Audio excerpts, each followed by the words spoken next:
Welcome to the Tech Egg. Don't get scrambled. Enjoy the video.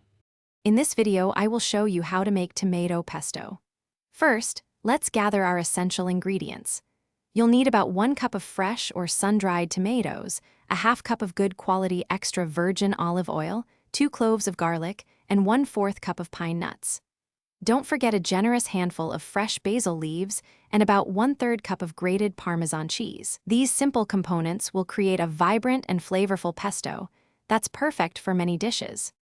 Now, let's get started with the preparation. Begin by lightly toasting your pine nuts in a dry skillet over medium heat for about 3 to 5 minutes until they are golden and fragrant. This step really enhances their nutty flavor.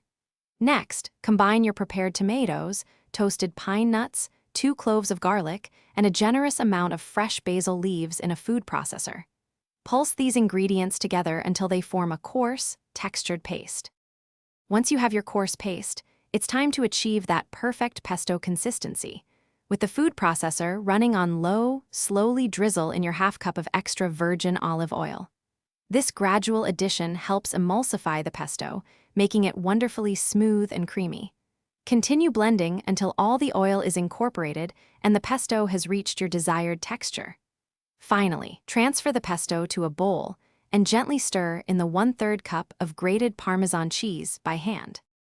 The final step is to season your delicious homemade tomato pesto. Give it a taste and add salt and freshly ground black pepper to your liking. Remember, the Parmesan cheese also adds some saltiness.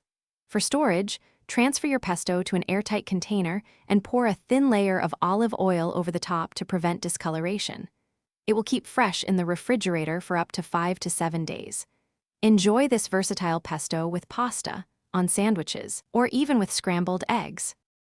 Thanks for watching. Consider subscribing if I helped unscramble your problems.